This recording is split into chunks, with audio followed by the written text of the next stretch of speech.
News and views, news and views. We're sharing the news with me and you. Enjoy the show and give a like.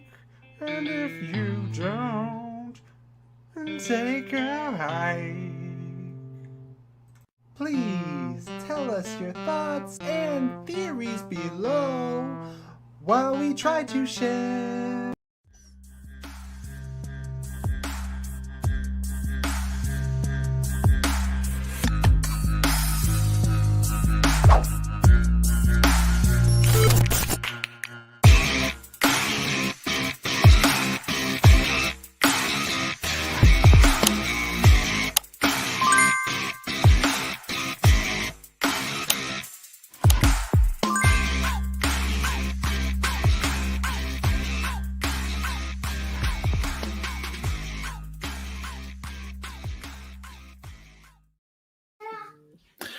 Our subscriptions went from 230 down to Tommy Wiseau.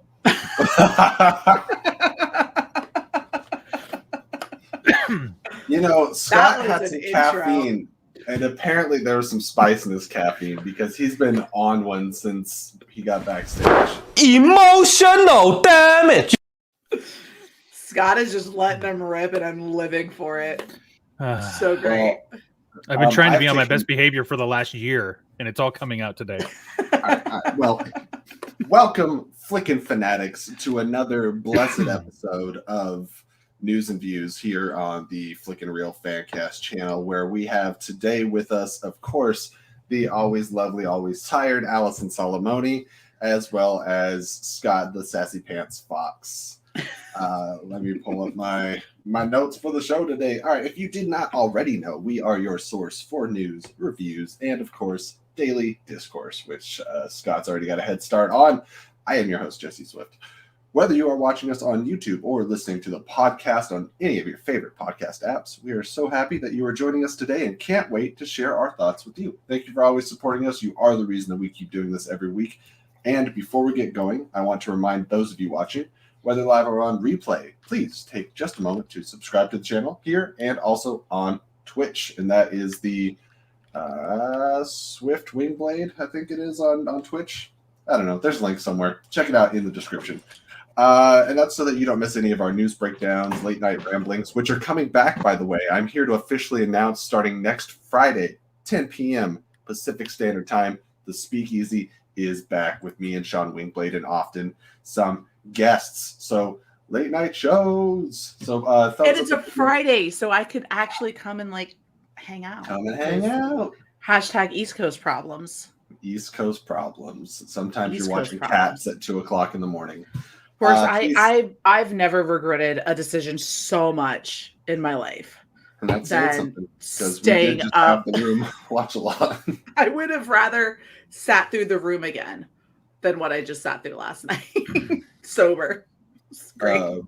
For all of you watching, if you haven't already, please thumbs up the video. You are our greatest weapon against the brutal YouTube algorithm. Let's get 300 subs by my birthday, which if you didn't know is May 3rd. That's coming up.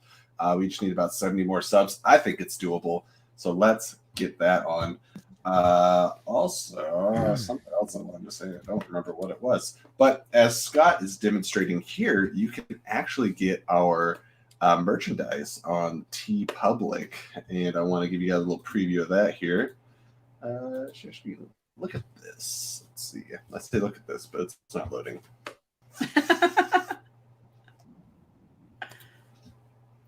Here we go. Very fun. So yeah, you can get sweatshirts, nice. T-shirts, stickers, what have you the like. Today I'm just wearing a Stay Kind sweatshirt because, there's things going on in this world and it would be all a lot better if we were kinder to each other. But if you want to support this channel, that's another way to do it. And also you can donate to the Streamlabs link down on the bottom. So all those plugs, check that out. The link is, once again, in the description. Common theme we got going on here. I like when you're saying your Stay Kind makes me think of Roadhouse and Dalton when he's telling everyone to be nice. Oh, man. Hold on a second. Last week we had a whole lot of Kickboxer talk. Now we're going Roadhouse. We have moved back to my childhood as far as I love movies. Roadhouse. Oh, it's such a good movie. Cannot be rated or overrated. There we go. So it's good. so good. Just ripping out throats. Why not? I do have to bring up, since we have Allison on the show, that if you're constantly on the go and you can't watch us live, please follow us on all our audio platforms, because right now that is the only place to get Behavior Geekology, and we have a second episode coming up very shortly here. Is that tomorrow? Tuesday. Tuesday the 15th, episode 2 will drop, and I'm really excited about it. I had my buddy Shane Spiker, which is his name, and he's a doctor. He has his PhD, so he gets to go by Dr. Shane Spiker. Cool, right? The coolest name ever. He's a big Lord of the Rings fan too, so we're discussing some Lord of the Rings along with some functions of behavior. And I'm really excited about it. And once people listen to that episode, no one's going to want to listen to just me. So I'm going to have to try to pin down Shane a lot more to come on. I beg to differ. Make him the permanent co-host. I'm trying so hard, but he's a great guy. I've known him for almost 10 years. So I have a great story about how we met. So it's fun. Is that included in the episode, or? It is included in the episode. You Okay, have to go and listen. beautiful. And if you guys haven't already, really, there's just one episode out there right now, so it's really easy to get caught up on it. You can listen to Behavior Geekology on the Flick and Reel channel on Anchor, Spotify, Pocket Cast, Apple Podcast, Breaker, Radio Public, Google Podcast, and all of that good stuff. So we do have a lot of topics to get into today, as you saw in the thumbnail there. But before we do, we always like to start off the show with some trivia. But Scott, for as sassy as he's being, has dropped the ball, so I was forced to pick up the slack and bring some Jurassic Park themed trivia into the show today. I mean, I can get some trivia too. I can make up for Scott. Let me open up these. These questions I have. It ain't about me. Don't ready. put that evil on me, Ricky Bobby. I'm ready. But you guys are ready to answer some questions, correct? Got my you guys whiteboard in and the chat, everything. feel free to play along. However, I will ask that everyone here exits the chat and goes over to private just for the next couple minutes here. And it's only 3 questions. Private chat. Okay, fine. I got it. All right. So if you guys are ready, we got 5 viewers right now, which rookie numbers. If you guys would please share this link onto your Twitter, Facebook, what have you. When you have 230 subscribers, it's hard to get through that algorithm. So let's work on that. Thank you so much. All right. Question number 1. What 2 fictional islands are featured in the original 3 films? I know one of them. I was going to say, looks to be writing down confidently. I know one of them. I'll give you a little bit longer here. And in the are we talking the original trilogy or the original movie, yes, the first one? The original 3 films. I mean, I kind of know one of them, I think. All right, I'm going to give you guys until 5, 4, 3, 2, 1. Scott, are you doing out loud? I'm doing out loud. I know one of them is Isla Sorna, and then the other one is... It's like Isla... I thought it started like Isla Mordora. Am I totally off? I know they call it Site B. I'm yeah. Isla Sorna is Jurassic Park 2, The Lost World. Yes. Okay. The original island is Isla Nublar. That's what it is. I was close. I was getting my Lord of the Rings and Jurassic Park mixed up. I'll be honest. When he first asked, I go the island of Numenor, and then we've got. Wait, hold on. We're not doing Tolkien. Gio had it in the chat. Isla Nublar and Sorna. I put Mordor and Isla together. Mordor is not an island. Now it is a land encompassed by a mountain range. I just mashed the 2 together, and I'm like, I'm gonna get there. Confidence is key. Yes, you got to say it like you mean it. Mm-hmm. All right, moving on to question number 2. Such a good thing that I'm so funny. I have a great personality, guys. It's working. Just lean into it. Jurassic adjacent. What Jurassic Park actor appeared as bassist John Deacon in Bohemian Rhapsody?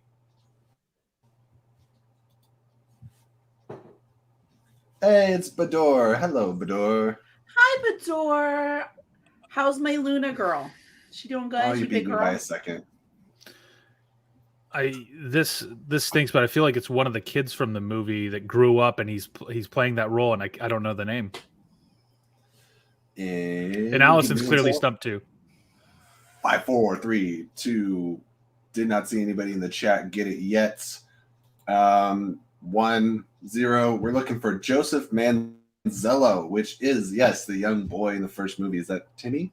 Jimmy? Tommy? Sure. Something? Sure. I know it's Lex. Is it Lex and Timmy? Tommy? Timmy? Tommy? That's somebody in one of the chat help us. Yeah. All right, one more question before we put all three of us. I'm gonna get one. I'm gonna get on the board. Well, this is your chance right here in Jurassic World. Your third and final question: what late night host appears as the safety guide in the gyrospheres? I'm making a total guess. Late night host.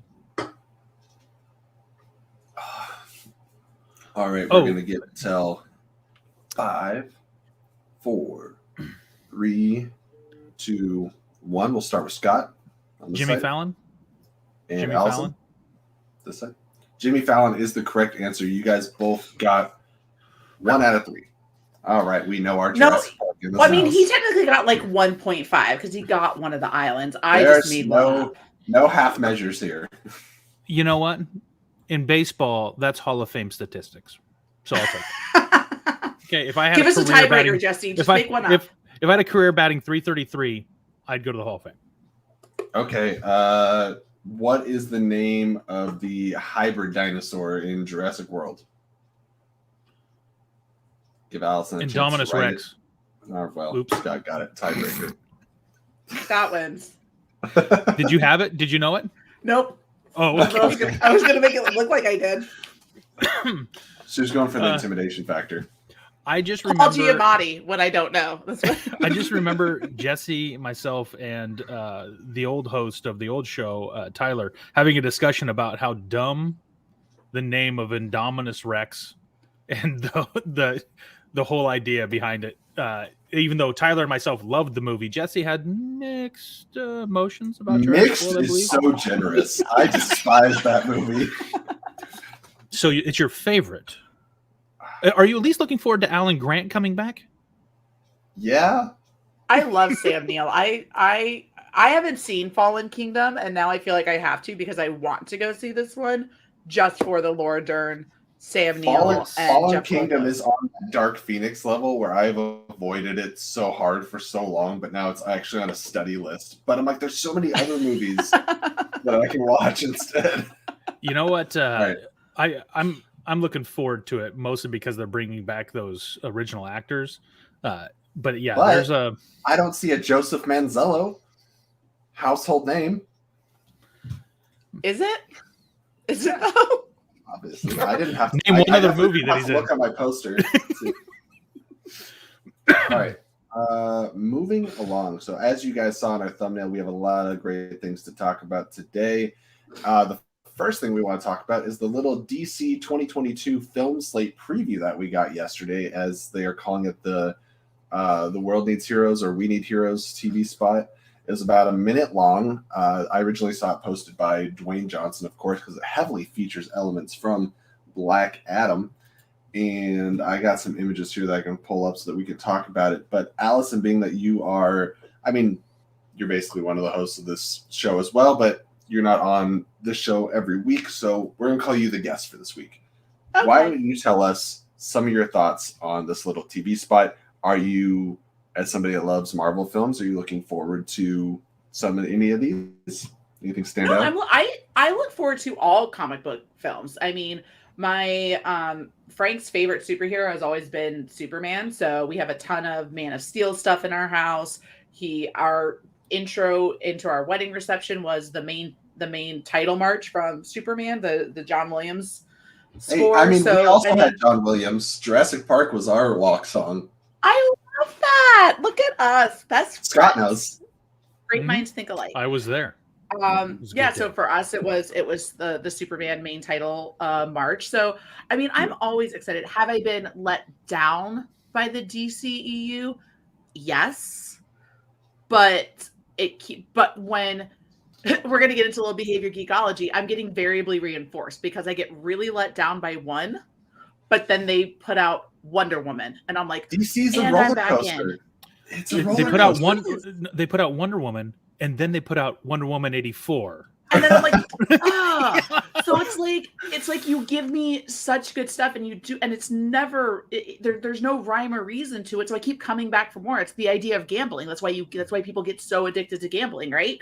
You don't know when you're going to get what you want.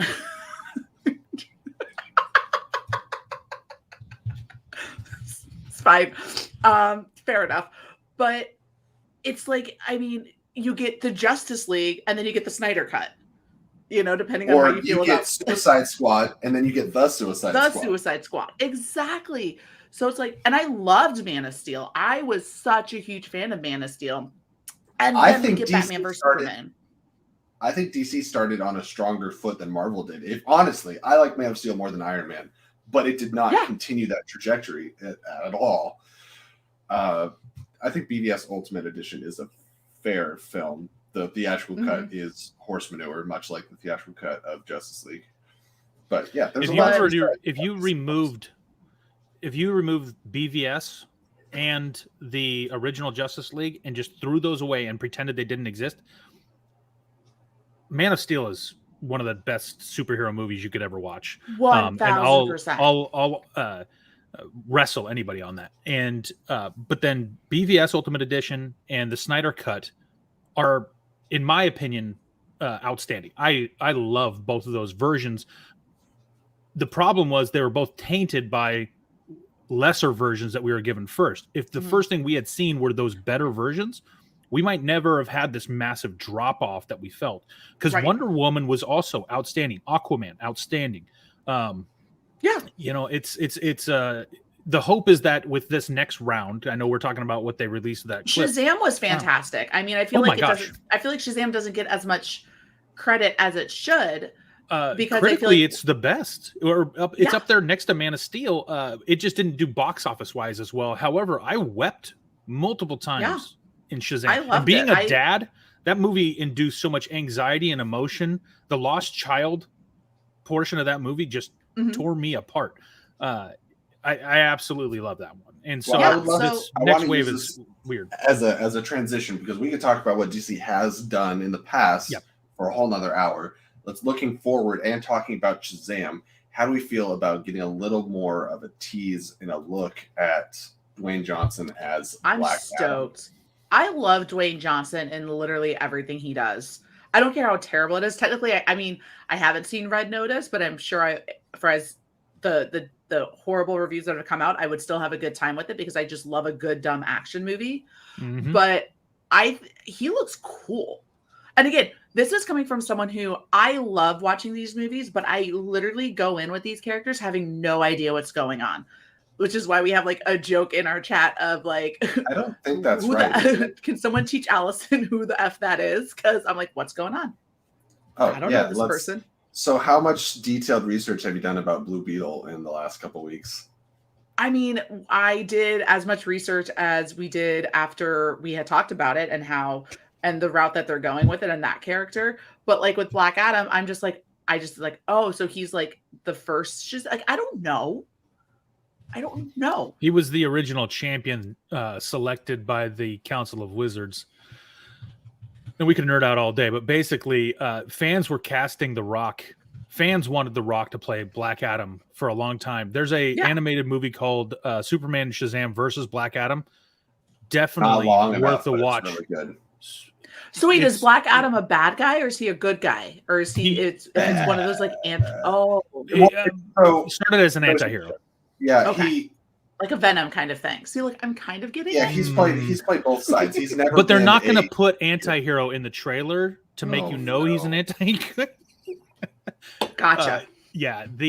He was selected, but I think he was one of those people who the power allowed him that type of control to say, you know what, you people won't listen to reason, kind of like the Injustice Superman, where he has to turn to the dark side to force people to stop hurting other people.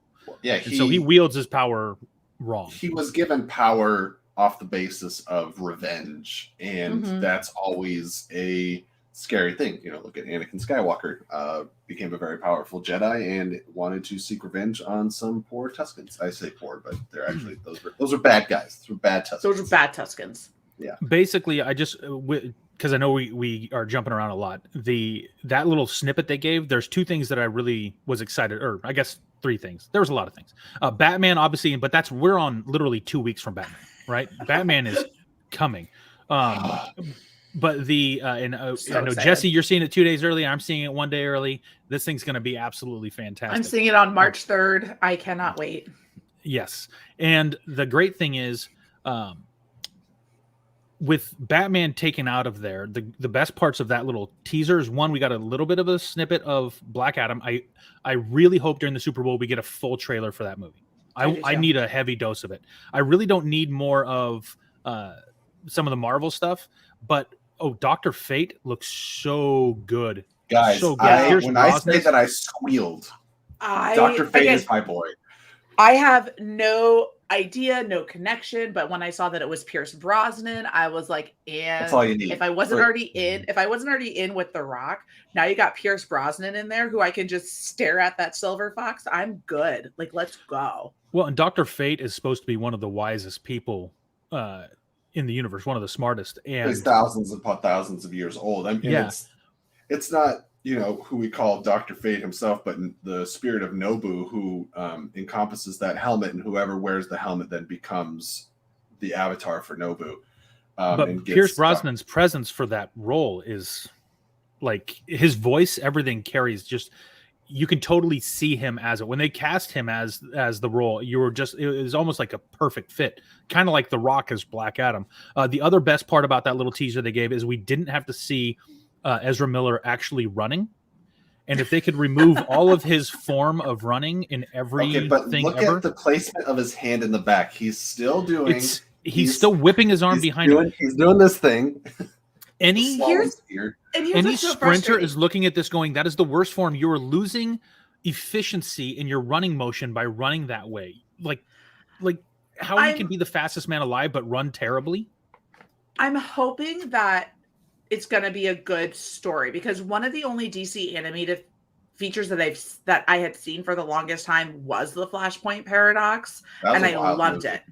I loved it. I loved the story behind it, and I know that they've done it, and they've done the whole Paradox storyline on the CW show, and so it's one of the bigger Flash story arcs that there is. So I really want it to be good.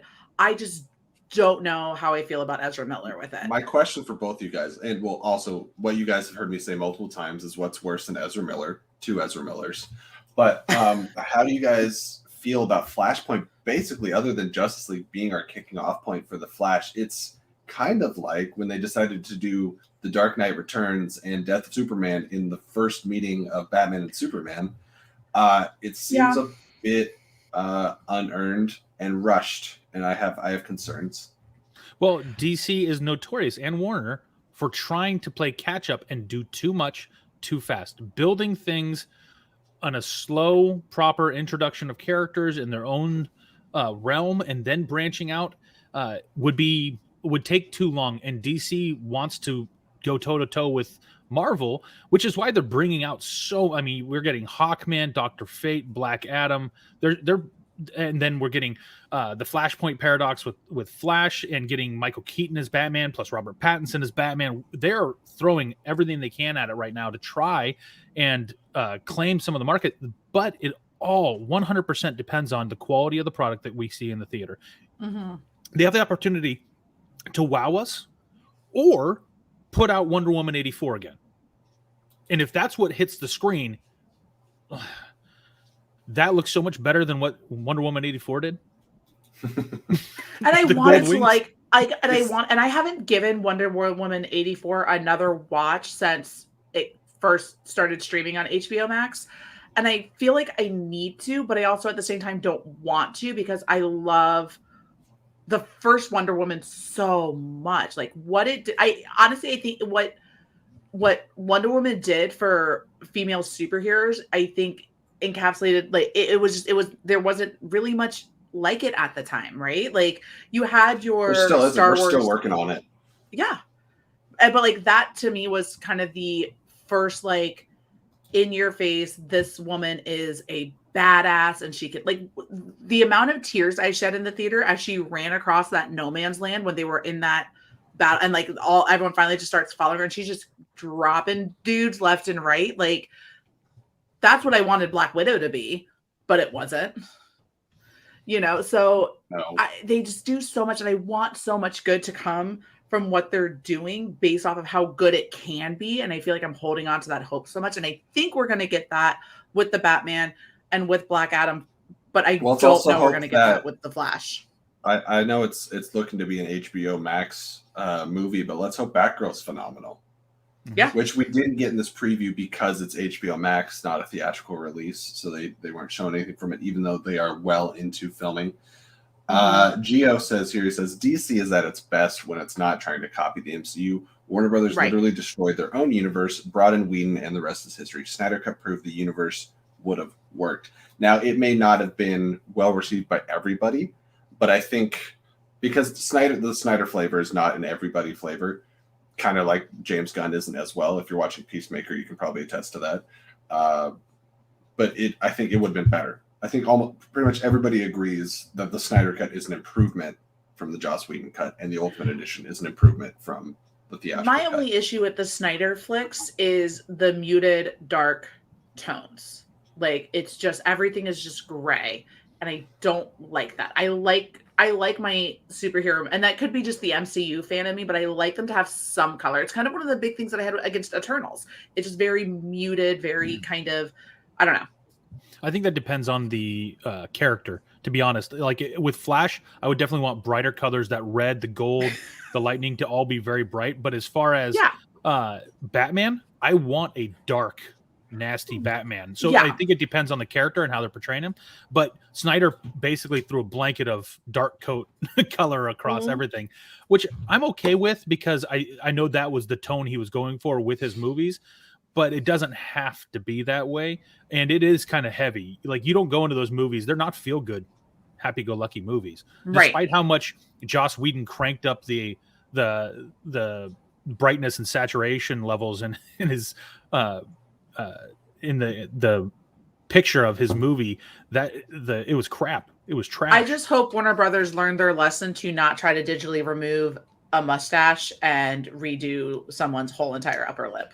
Listen, that is clearly a lack of caring because fans did a better job.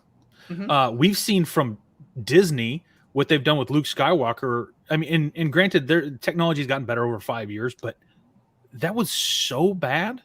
Like immediately after seeing the movie and images coming out, everyone deep fake is better looking than that. I didn't realize what the situation was going into that movie, and I leaned over to Frank. I go, "What happened to Henry Cavill's face?" And he goes, "I'll tell you later." Mustache gate. The mustache that, and then you go and see Mission Impossible 6, and you're like, "Oh, there's the mustache that ruined Batman vs Superman." How about this? How about you just give him a full beard and give him more hair instead of trying to take it away? All right. Well, one of the last things I'll pop up is I hadn't put this image up yet of Atom Smasher, which is pretty cool. He can go really big, so he's like Giant Man, kind of like Ant-Man without the small part. Because it's weird. So there's Atom, which is Ray Palmer, who can shrink and go big, I believe. But then Atom Smasher just go big. And as we were talking to Allison a little bit in our side chat that we have outside of this, is that this movie is going to be all about the Justice Society, which are going to be taking kind of an antagonistic role. I say antagonistic not because they're bad, but because they're trying to stop Black Adam.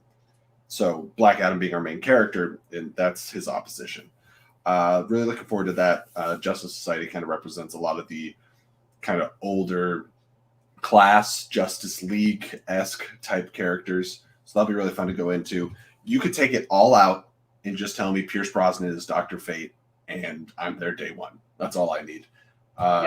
outside of this, I'm really looking forward to like Shazam Fury of the Gods, but that's 2023. That's why we didn't see anything from it. Out of this whole thing, we'll put Batman aside because that's coming right up. What are you guys most looking forward to? Honestly, I'm probably most looking forward to Black Adam, I think. Just because I wish I was looking forward to The Flash just because it's the story that I know best. I just don't like Ezra Miller. Agreed. I'm gonna go out here and say I'm definitely giving the edge to Black Adam. However, seeing Michael Keaton as Batman again might be and the Ben best. Again. And yes, it's going to be the best arc because Michael Keaton was Batman for 30 years of my life. If you ask him, he said he still is. Oh, well, and he's picking the role back up. And I just to see him reprising the role as an older Bruce Wayne, man, like that's one of those things where in the animated show like Batman Beyond, where you have Bruce Wayne as now the background guy, kind of helping Batman out. It's one of those things where you can sit there and you can watch, and now just hearing his voice in the trailer, it's a feel good type thing. So Michael Keaton is why I want to see, and Ben Affleck, because Ben Affleck is, and I will argue on this, is my favorite on-screen Batman until maybe Pattinson. Yeah, but we'll find out. Definitely going to be better than Bale. But other than that, it's Keaton. And so I'm getting my two favorite Batmen in the same movie. And I know it's a Flash movie, but man, that's going to be a big moment. But other than that, there's a moment where I want to see Shazam versus Black Adam versus Superman with Henry Cavill. And so Black Adam, I'm hoping, will move us forward in that direction because we didn't get any Superman in any of that stuff either. Before we move on to the next topic, I just want to point out a little bit of an ironic issue that I see with the DC films coming up. What I am most excited about with Black Adam is Dr. Fate and the Justice Society. It's not Black Adam. What I'm most excited to see with the Flash movie is Ben Affleck returning and Michael Keaton and the Batmobile and stuff, not the Flash. So I feel like No Way Home managed to, I think, kind of avoid this just barely. But it is the side characters and the things being brought in that are so much more exciting than the lead. And that was honestly one of my problems with the Dark Knight trilogy. There's my hot take for the day, but we won't get into that right cool now. I'm gonna see you guys later. Have a good rest you already crapped on the Eternals, and I was hovering over the remove button and I let it go. Because I can let myself back in anytime I want. I can crash whenever I want to. It's great. I think what we're saying, looking forward to DC, essentially is just this. Yeah. Oh my God. All right. So let's move on to the next topic we have here, which is... It would be very much like DC to have an amazing Black Adam movie with a crap Flash movie. Absolutely. That's what they do. It's a good one, and then it's a shit one, and then it's a good one, and then it's a not so good one. Alrighty. So we're going to be talking now about the Jurassic World Dominion trailer. Speaking of Please Do Not Give Me Hope, and I also don't know why these images are so blurry. My apologies. This is what Streamlabs are for. Buying us higher quality, higher definition images. That's exactly what they're for. Guy and lady. What did you guys think of the Jurassic World Dominion trailer? How have you been feeling about not Jurassic Park as a whole, but the Jurassic World trilogy? I haven't seen Fallen Kingdom. I didn't hate Jurassic World. I thought it was fine. I like that we got in Jurassic World. We kind of got some old characters back into it. I like some of the throwbacks that we got, like the one guy wearing like the Jurassic Park T-shirt. You know, like I like that it started kind of Jake Johnson, Nick Miller, yeah. Jake Johnson, yeah. But Peter B. Parker, right? Is that exactly. So I mean, I liked all of that. I like Bryce Dallas Howard. I'm okay on Chris Pratt. I think he's kind of been soured over the last couple of years. I mean, at the time he was great, but I've kind of soured on him. Never really had the desire to go see Fallen Kingdom, other than like I love Jeff Goldblum. But so I need to see Fallen Kingdom. Yeah, exactly. And I think that's kind of where I don't know. But then you see Sam Neill and Laura Dern. And you're just like, and the gang's back together. How can I not go see this? But then I don't want to get my hopes up that it's like this whole long movie and then we get the two of them with Jeff Goldblum for the last 10 minutes. And I feel like that's where it's going. All right, hot take here, because I know there's mixed emotions, but I happen to really like both of the first two movies. I understand that they are not great, but I find a great deal of enjoyment in both of them. I think they went way overboard with the hybrid stuff and the genetically engineering dinosaurs and all that junk. But I find them to be entertaining. Not great. There's a lot of things that you can sit back and nitpick and poke holes at, and that's fine. But I still, when I watch them, they're dinosaurs that look amazing. Nothing will look as good as the animatronics and everything that Spielberg pulled off in the very first movie. Even though you know they're robotic, they look incredible. They aged like Jurassic Park. I think still looks better than Jurassic World. You can watch it today and it still feels the same. So I'm actually fairly excited about this. I'll go see this in the theater and I'm going to enjoy it, even if it's trash. As far as like the story and the arc and all that stuff, and just completely unbelievable because dinosaurs being cloned and brought back to life is believable. I'm still probably going to find enjoyment out of this because I did like the other two.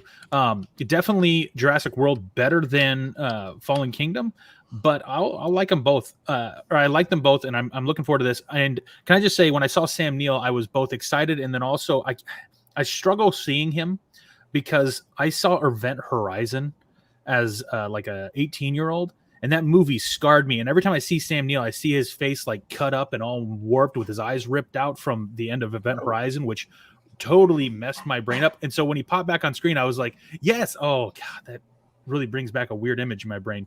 But I'm still excited. Seeing him, Laura Dern, and Jeff Goldblum is Meanwhile, the last movie I watched with Sam Neill in it was In the Mouth of Madness, which is way different. The last time I saw him was Hunt for the Wilder People. Or his brief cameo in Thor Ragnarok as Odin. Oh, I did watch Hunt for the Wilder People. That was a good one too. I love Taika Waititi. Yes, Taika Waititi is. This is a Taika Waititi stan account. What I will say that gives me some promise with this trailer is I think my issues have been. I also have not seen Fallen Kingdom. Maybe if I would have liked World, but like I was so excited for Jurassic World when the trailer started coming out, and I left the movie angry. I was like, what the hell was that? And so when I saw the trailer for Fallen Kingdom, I was like, this looks worse, and I'm not doing it. So I didn't. I felt like what was lost is when you go back and rewatch the 1993 Jurassic Park classic right here, it is a horror sci-fi film with elements of fun. And I think that they were trying to go for the like, ooh, dinosaurs, like more so in the new ones and less like, this is terrifying. But like the elements that were supposed to be scary felt very fabricated. Like the hybrid dinosaurs, like, oh, we just blended every possible killer thing and put it into one because we're dumb. And I do not think the first Jurassic Park was dumb, and it didn't treat its audience like it was dumb. They tried to do something that we could understand. It's like if we had the technology to bring dinosaurs back so that we could see and appreciate them, would we? And I think we would. Honestly, I think the world would. But then when they try to make a like theme park and be like, oh, kids are bored, so let's make a deadlier dinosaur. No, that's stupid, and you're dumb for thinking that. Yeah, that's a dumb move. That's my problem with the world. Well, I think also too, kind of going back to what Scott was saying when you're talking about the effects in these movies and everything. I mean, one of the things about Jurassic Park that is so beloved is the practical effects of it. You know what I mean? Like, and I get we have the CGI and everything, we can make it look really cool, but like I just like seeing a giant T-Rex that was knocking over Jeeps and stuff. Yeah, and was terrifying, and being stalked by raptors was when like the one has the claw and it's opening the door, like it's still horrifying. And I think you just have more of a, you're now getting into more of the not big dumb, but like big action movie with dinosaurs that every now and then you can get a jump scare out of people. And I don't think it's the same as what we got in those first three movies. No. 3, even going back and rewatching 3, had more horror elements than I remember. I was like, oh, this actually has some really good stuff in it. I think I remembered hating 3, and then when I revisited, I was like, this is not bad, actually. Yeah. I like 2 and 3 both more than World. I will say that because they still feel like Jurassic Park films. All the time, Bador. All the time. Shake. I do want to add the scale felt more authentic in the first one because of how big everything was. And then with the new ones, it's like they're trying to force scale and trying to make you feel like they're massively intimidating by that idea of we're going to go bigger and better. And it felt a little forced. But then also, as far as the terror points and the horror points, the original one felt authentic. And one of the things that I know we talk about a lot that I personally can't stand is when they try and force an emotion on you. When they try to, when you feel a moment in a movie that the director's trying to say you're supposed to cry here, but it didn't come together.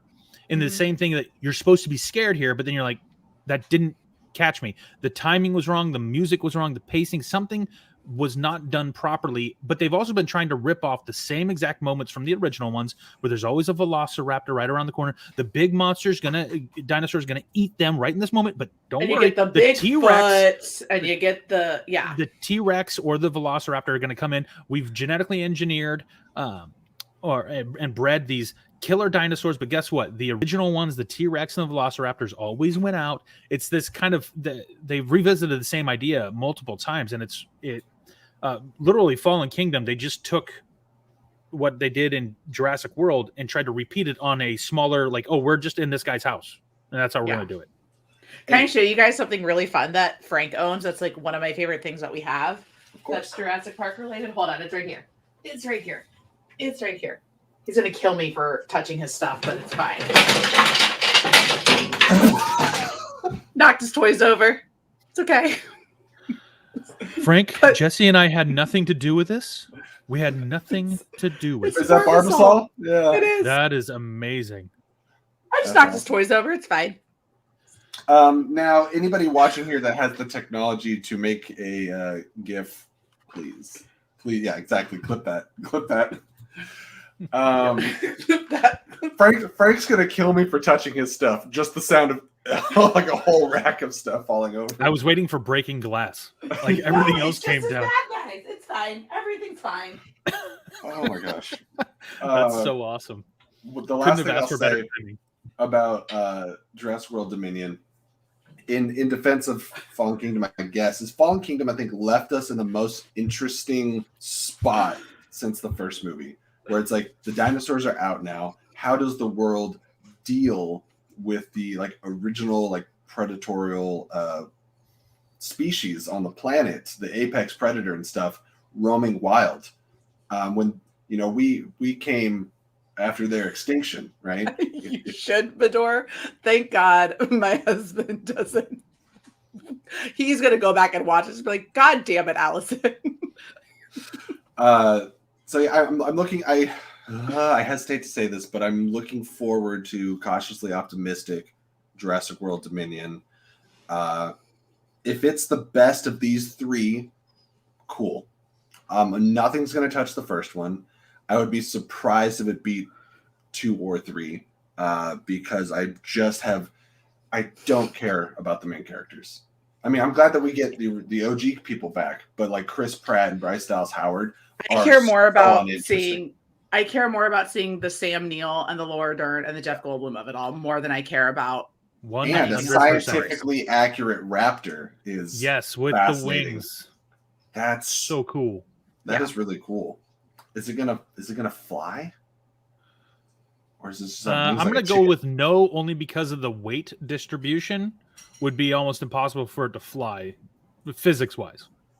Yeah, I want to know how that came to be. But like I brought up this image before, I'm glad that we might be getting some of the horror elements back. I hope that it is well balanced.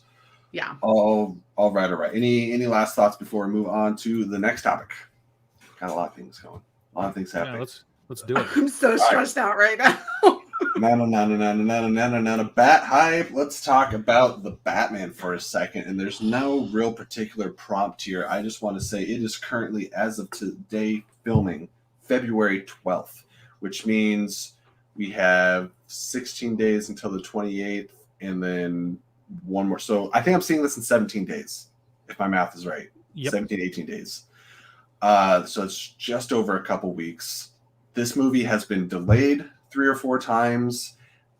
We thought we were going to get it a while ago. Matt Reeves said he needed another year to work on the script. It's just this, and like the concept of Batman solo movie was announced in 2016, 2017, originally with Ben Affleck like writing and directing and starring, and then it shifted. So many things have happened since then. I can't believe we're finally here. I remember that first teaser we got of the costume, the very red one. Everyone's like, "Oh, this looks like Daredevil," and the only thing people talked about is that it looked like the bat symbol was the gun that killed his parents, which is so sick. Where's your anticipation? Where's your hope? What are you most looking forward to seeing in this 3-hour-long epic? Does everybody here have their tickets? Right? Yes. We're all seeing it, and way less stressful to get my ticket. It officially comes out on the stupid No Way Home thing. It officially comes out on the 4th, but Allison, you're seeing it Thursday night on the 3rd, the evening before. I'm seeing it on the 2nd. Right? I'm seeing it on the 2nd, and Jesse, you get the earliest one. Now, I had the opportunity to get tickets for that one for the IMAX, but it was on a side row, like I was on the outer edge, up close, and I was like, yeah, no thanks, especially for the price of the IMAX. But then I knew that they were doing IMAX on the 1st, and then on the 2nd they were doing the standard with Dolby, and I was able to get tickets for that in the middle of the theater, 2/3 of the way up. It's gonna be IMAX amazing. on the 1st. Dolby on the 3rd. Yeah. We're doing the Dolby on the 3rd, so and then I'm somebody's flying to LA on Friday. I'm flying too on Friday, but I'm going to Chicago. Oh, well. Yeah. Doesn't help me. I'm gonna try to go hang out with good old Chris Anthony Lopez while I'm up there. Put it out there.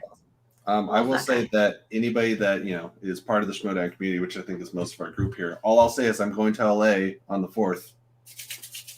That's all. That's all I'll say. I have not been. I mean, it wasn't that long ago, but I haven't been this excited for a movie since Dune. Yes, I'm more excited for Batman than I was for No Way Home. I'm more excited for Batman than in Multiverse of Madness.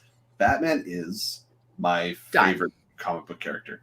I have. You can see a mug right there. But there's a shelf and a half of Batman stuff. Don't go grab it. Don't go touch it. Oh, just no, leave it. Yeah. If I did, I would know not how to knock my entire shelf down. But it's like that whole you're trying to be quiet because everyone in the house is sleeping, and then you drop the one thing. You mean when I say silence on the set and someone throws a thermos on their desk? I thought I was muted. This is the content you guys come here for. Yes. Scott, lay it on me. How do you feel about this movie? How do you feel about Paul Dano from Prisoners as the Riddler, Colin Farrell and some impressive prosthetics, Andy Serkis? The cast is great. The story looks like inspiration from some of the best Batman comics. What do you got? This literally has everything going for it in advance. The stuff that they've released. I'm also going to say this. I hope they don't release anything else. Don't give me any more. Just stop. Yeah, good. I don't need any more additional video.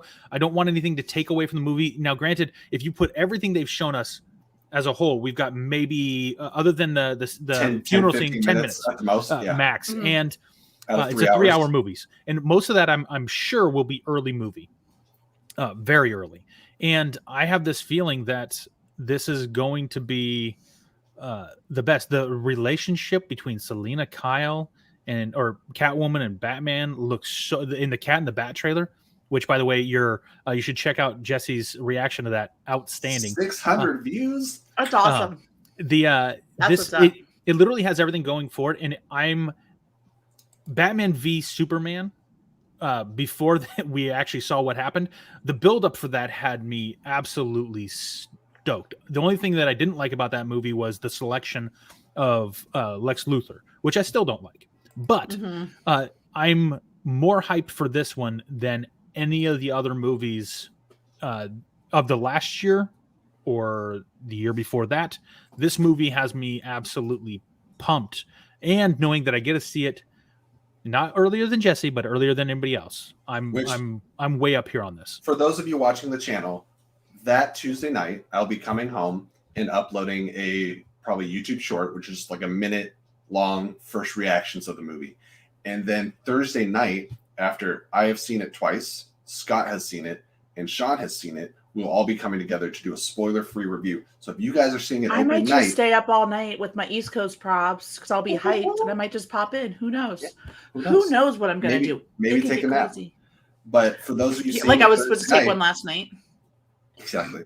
For those of you seeing it Thursday night or earlier, come and hang out with us, and we'll just open spoiler conversation probably for a couple hours because I'm not working the next day. So that'll be super fun, and I do agree with Star Drew. I just realized you guys will be going into your screenings Thursday night, probably right as I'm coming out, because we're going at 6:55 my time. Yeah, and mine's at 6:45. Yeah, I'm at 6:45. So being 3 hour long movie, you guys will be walking in as I'm walking out. Oh, guarantee they're gonna have a half hour of trailers before this thing though. That's so true. we'll be in our third trailer when you're done. Don't text. Right. I'm turning my phone off. Actually, I'm going to turn my phone off. I'm not going to check anything after the first because I know that a lot of people nationwide will have seen the movie, and I want nothing to ruin this movie for me. I will ruin it for you though. But as anyone that knows that about how big of a Batfleck fan that I am knows that I love the brutal, terrifying Batman. The one where, like, if he's coming for you in any manner, you are shitting your pants. And we got that with Ben, and it also looks like he's got this like ungodly resilience in this movie, whether he's being shot at with like automatic rifles, or there's that shot that I love. It's very simple, but it looks like he just got the crap kicked out of him and he's rising up, and everyone's looking at him like, how is he getting up again? And I love that. It's the Terminator vibe. He just keeps going and mashing through people. When he's in the hallway and they're shooting him and he's just slamming them to the ground. Mm-hmm. I couldn't tell if it was a hallway or a catwalk, but he looks ruthless in this movie. I love Pattinson as an actor post Twilight. He's everything he's been in. Really quick, are you guys having to still tell everybody to see? Like, I just had a conversation for like 20 minutes with somebody yesterday, and I was like, "Are you excited for Batman?" They said, "Hell no." And I said, "Why?" And they're like, "Because it has Robert Pattinson." And I was like, "Have you seen anything else?" He said, and then their response was, "Why would I?" And I was like, because you need to see good. If you have, to anyone else that's watching this that's not hyped because of Robert Pattinson, I'm putting it out there. You need to go watch Good Time. You need to go watch The Rover, and you need to sit in and bask in the glory of how incredible of an actor. And Robert I will Pattinson. add, Water for Elephants. Yes, Water He's for got Elephants. a lot of good work. Good. You need to experience The Lighthouse, because I experienced it a couple times, and My That brother-in-law is a weird movie. My brother-in-law was watching that on a plane coming to visit my family, all of us that live out here in Central Florida. And as it got to that scene, that I'm just going to call it that scene because I've not seen it, but I've heard about that scene. The flight attendant came by to take his drink order. Oh, are we talking about the one with the mermaid and the? Yeah, okay. Yeah, There's some stuff. There's some stuff in that movie, but it's fantastic. And you also got Green Goblin himself, Willem Dafoe. Anyways, I think the bottom line is we're all hyped. Let us know what you guys think about it in the comments, please. There's also a poll up there that I haven't checked on in a little bit. I will do that. See what you guys are voting on for what you want to see from the Super Bowl. Scott, yes. One last note on Pattinson. If people are still hung up on Twilight and that portion of it, then go watch The Goblet of Fire, watch Cedric Diggory get killed, and then everything post that, know that his movies are really good quality. And his acting is outstanding. The biggest concern with him... Also. Oh, yeah. The biggest concern with him was not his acting chops. It's whether he could put the bulk on to play Batman. That was my biggest concern, but he's got the height. He just needed to put the weight. And I tell you, he looks amazing in that suit. I love the look of his Batman, and I can't wait to I love Paul Dano. Like, Prisoners is one of I thought that was such a phenomenal movie. It's not a fun watch. It's not a fun watch, but it's a great flick. But Paul Dano in it is just, I mean, if he can bring that kind of energy, I feel like he's bringing that kind of energy. But I'm really excited because the guy is amazing. So I would just like to point out there's this little red button on the side of the mouse, and if you click it on accident, it takes you to the previous page. I was like, where'd Jesse go? What happened? It's the Allison and Scott show for a few minutes. For a few minutes. What else? What did Allison break this time? Like what? Like I didn't touch anything this time. So when you reach back and grab one Barbasol can and everything falls, it removes Jesse from the screen. And then I just started clicking buttons here on this. Fix it. Well, I think Bedore was saying Jurassic Park is the reason she likes to hit buttons. It's true. I love Bedore. All right. So now moving on to our final topic before we get into recommendations. A little bit longer show today, but we just have so many cool things to talk about. Here we are. Super Bowl trailer hopes, because I'm not watching it for the sports balls. There's so many movies coming out, both comic book related and not. And we know some trailers are going to premiere before the game, during and after. And I want to know, what are you guys hoping to? If you're not watching the game, what are you hoping pops up online? What do you want to see more from? I'm actually going to be doing Valentine's Day, so I'll be catching all the trailers when I come back, except maybe that Lord of the Rings trailer if it's early enough. But I think I know Scott's answer, but anything else? Scott? Go ahead. Or I'll say the Rings of Power. I do want to see the trailer for that. I'm sure there'll be a full-length Black Adam trailer, but a lot of the movies already released their trailers. Like a lot of the commercials, as well as this stuff, they start the advertising the week of, and so some of this stuff's already come out, and we know what commercials are going to debut during the game. And so I hope there's some stuff that's cool. Maybe some new imagery for Multiverse of Madness. The Rings of Power, Black Adam, those three really would be the things that, Sonic 2, I don't need to see anymore. I already want to watch the movie. The first one was surprisingly good, and it's a really good family movie, and it's really fun. So I'm excited to see Jim Carrey reprise his role and see that go forward. So I'll say, give that Avatar 2 Super Bowl teaser. Gio, good call. I forgot about Avatar 2. Isn't it? I mean, it's possible. I think that would be cool, but maybe. Well, he's filming, part 2 and all the way through part 17 all at the same time. So that we've got a movie for every year for the next 20. He's trying to get back into that number one spot after Endgame stole it.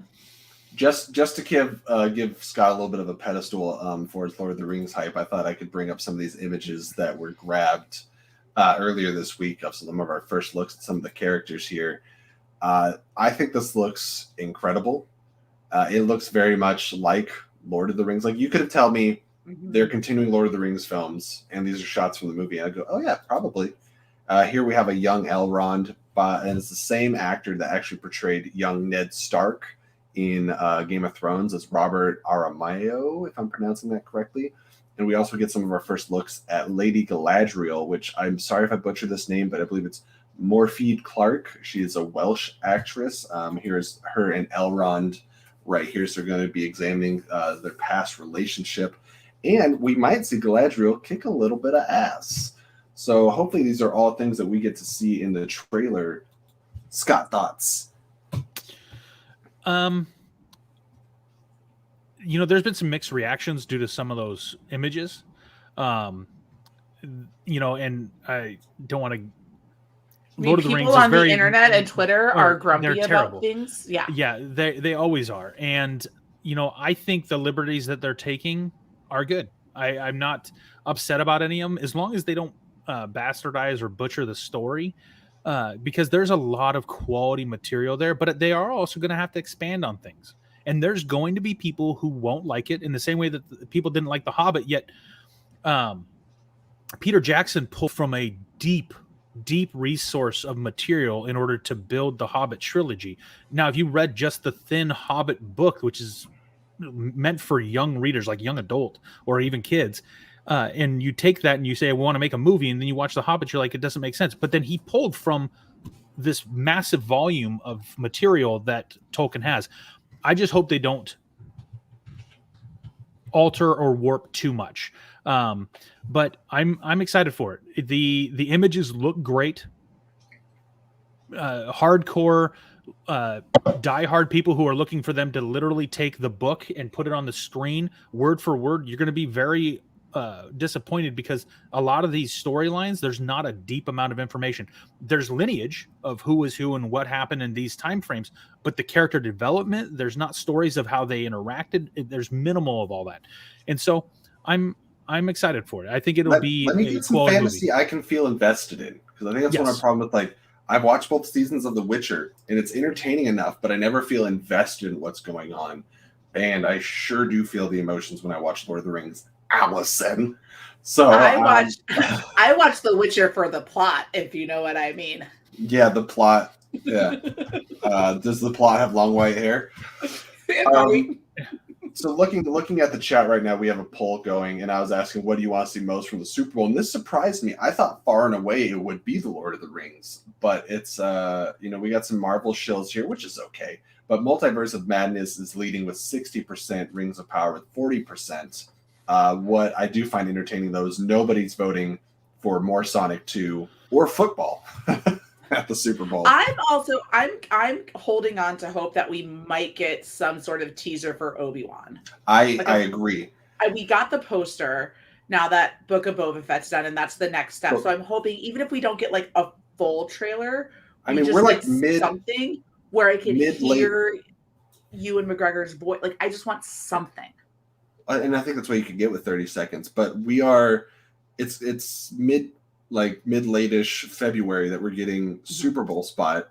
And then you just have March, April, May. So 3 months from Obi-Wan, and we haven't seen a second of footage. Yeah. So I think a 30-second announcement trailer would be great. Because a lot of general audience have no idea that there's an Obi-Wan show. Like, when we get out of our circles, a lot of people have no idea. If you give me like a silhouette or just a brief glimpse of Ewan McGregor's face and Hayden Christensen in the mask, that's all. And it could simply be like, just you're getting you're getting lines from Ewan McGregor that came from the prequels. Like, he doesn't have to be saying anything now in it. You're just like throwing it back to, like, I just want something to get me. I just need him coming into a little hut and there being like a little droid or something. Him just going, "I love that little one." That's all I want. No, you need the. And I need that in the background, 100%. If you get that in the back with a picture of Ewan McGregor and maybe a little light flash of a saber going on. Oh, one of the most like terrifying parts of Rogue One is that Vader scene when he comes through at the end. Like, it's like, I love that movie so much, but like that particular scene right there is fun. And if I can get a little bit of Vader in this Obi-Wan trailer, just something. I just want something. You want to talk about horror? You want to talk about horror feels? That 30 seconds of Rogue One is possibly the best isolated clip in all of the Star Wars all time. You pull that puppy and just be like, just watch this 500 times and you'll be satisfied every time. Scott, what about Top Gun Maverick? Another movie that's been delayed and delayed and delayed. I just need that movie to come out at this point. I'm so like, I would be satisfied if it went straight to streaming so I could just watch it. Yeah. Honestly, they showed 20 minutes of it at the last CinemaCon, and everybody coming out of CinemaCon was just glowing about it. Apparently it's phenomenal. And I'm sure, and it's going to be in there because I think it was either before the AFC game or the NFC championship game, there was a whole Tom Cruise bit talking about sports, which is probably, Jesse, you talking about sports is probably more believable than Tom Cruise talking. I watched a sport once. I need Tom Cruise's character from Tropic Thunder to be the guy in the background controlling things, directing him. Yeah. And then I'd be okay. Yeah. I would love a Ted Lasso spot and be like, I used to coach football. That'd be great. I would love to see something from Multiverse of Madness. I'm curious if the next Disney Plus show is Moon Knight. Could we get a little Moon Knight tease? I just don't know how much. I think a lot of companies are surprisingly getting smarter in advertising at Super Bowl less. Because if I remember right, I think last Super Bowl was underwhelming for what we got for spots and things. Mm-hmm. And I think a lot of people are like, let's release our trailers on Super Bowl Sunday, not during the Super Bowl. And they get very similar results. If you release them online, you're going to get millions and millions of views on YouTube without having to pay $30 million for 30 seconds. Yeah, upload for free onto your channel. Just spend the money it takes to make the trailer, and then bada bing, bada boom. Yeah, so much is done online now. Social network, word of mouth. Totally. And you don't have to pay for that TV spot. And also because of how underwhelming it is, I believe the TV spots got cheaper this year. I don't know that for certain, but it really Jim Carrey reprising his cable guy role. Yes, please. Oh my gosh. Or there was an Austin Powers spot that came out a day or two ago, which give me Austin Powers 4, please and thank you. I love it. No, it's a Ford commercial, I believe. Oh, is that what it was? Yeah, it was a car commercial. That's funny. All right. Any last hopes for Super Bowl spots and things we might see? I'm going to try to get a Lord of the Rings trailer reaction up on Sunday tomorrow if it drops early enough. Otherwise, I got things to do. Doritos usually have really top quality commercials, so I'm sure they'll do quite well. Or Mountain Dew Kickstart, like Puppy I'm going to Monkey enjoy eating food, hanging out with some friends, and watching two teams that I'm not hyper invested in, even though I kind of want Matt Stafford to finally win a Super Bowl after 12 years of failing my Lions. But then again, Joe Burrow could win. But who cares? Oh, Matthew Stafford's a Georgia boy, so I got to watch him for his years at University of Georgia. I mean, I watched him on TV because I wasn't smart enough to get into Georgia, but always been a fan. So I cannot wait to watch him in a Super Bowl because he's amazing. Alrighty. Well, now we will wrap up the show with what we do every week, which is our weekly recommendations, and that could be something that we're watching, reading, witnessing, or otherwise anything that we would like to share with you guys, because you're our friends. You support the channel, you watch with us, and as much as we love taking recommendations for you of things that we should digest, we would like to return your favor. For Harambe. Harambe is an American hero, and I will take no further comments. I will not be taking comments. Scott, did you bring with something to share with the class today? I did. I don't have any visuals, but what I'm going to recommend are first audio. I've been listening to an audio podcast about outdoorsmanship but it's also a history and it's documentary style podcast called Bear Grease. It's put on by the Meat Eater Network. It's a great podcast with Clay Newcomb. Definitely have been enjoying listening to those. Is he related to Duke Nukem? Not directly, but I think it's like a second cousin twice removed type of thing. And then as far as movies go, my yesterday marked the anniversary of my mother passing a year ago. And so I spent some time listening to musicals because my mother loved musicals. So I'm going to recommend, despite the fact that I would never intentionally, other than tribute to my mother, watch the movie Yentl, I will recommend Yentl with Barbra Streisand, Camelot, Sound of Music, and Fiddler on the Roof. Musicals were always a love of my mother's and a love of mine. I have an affinity for musicals, always enjoy them. And so that's what I'm throwing out today. Beautiful tribute as well. Allison? Well, obviously, for listening, please go and listen to Behavior Geekology. We're going to have our new episode. What a great recommendation. Another podcast that I'm listening to and having a lot of fun with is I'm a big It's Always Sunny in Philadelphia fan.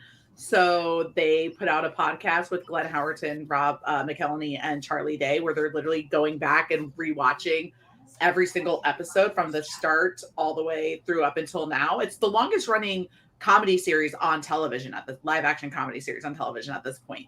But it's funny and it's great because if you are an Always Sunny fan, Glenn Howerton is just giving off all the Dennis vibes all the time because it's who he is, and it's fantastic. That's really kind of where I'm watching. What did I just watch?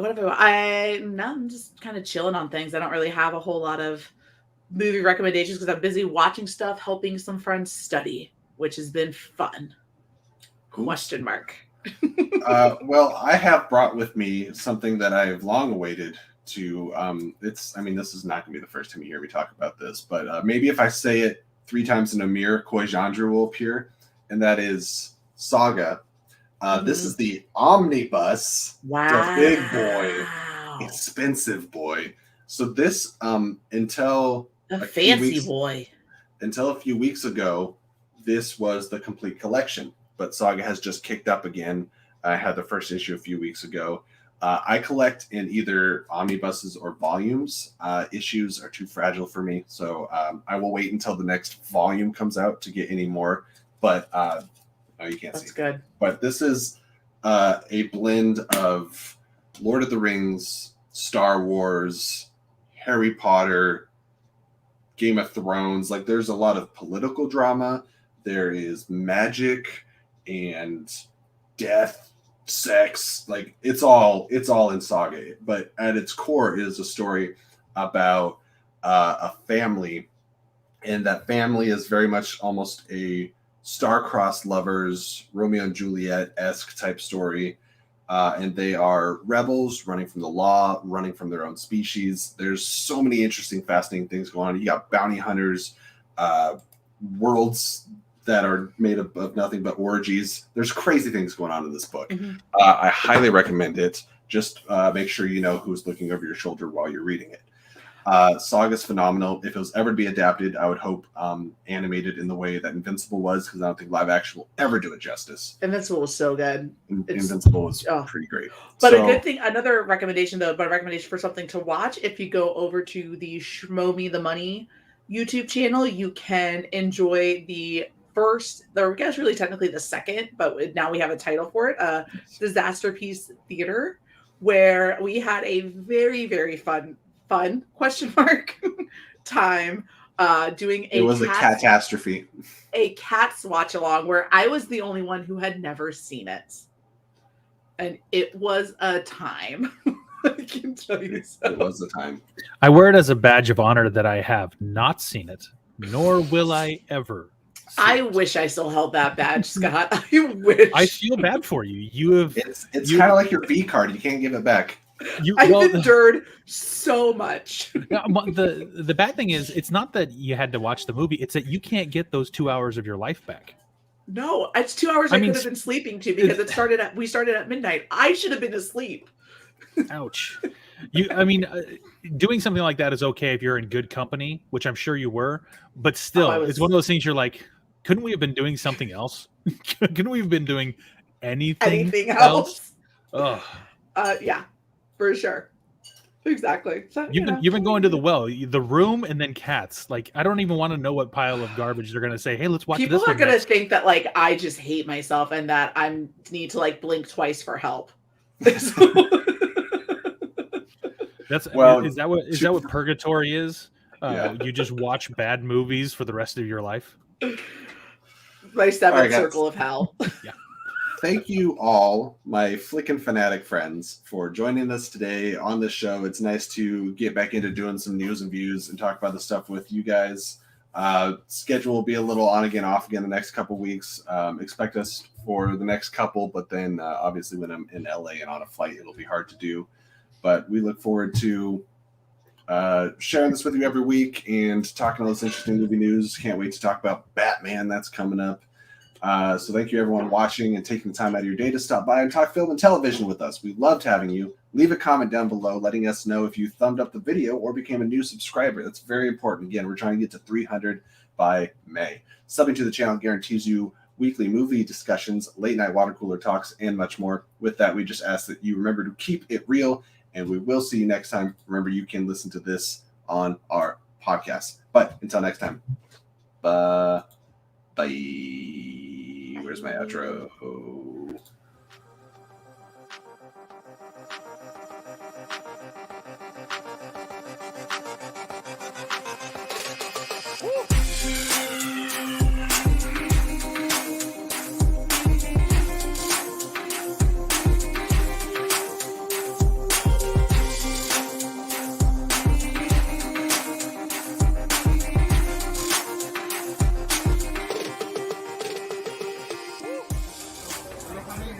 This is the sound of dun, dun, dun, dun, dun. It's the Flickin' Real Show. But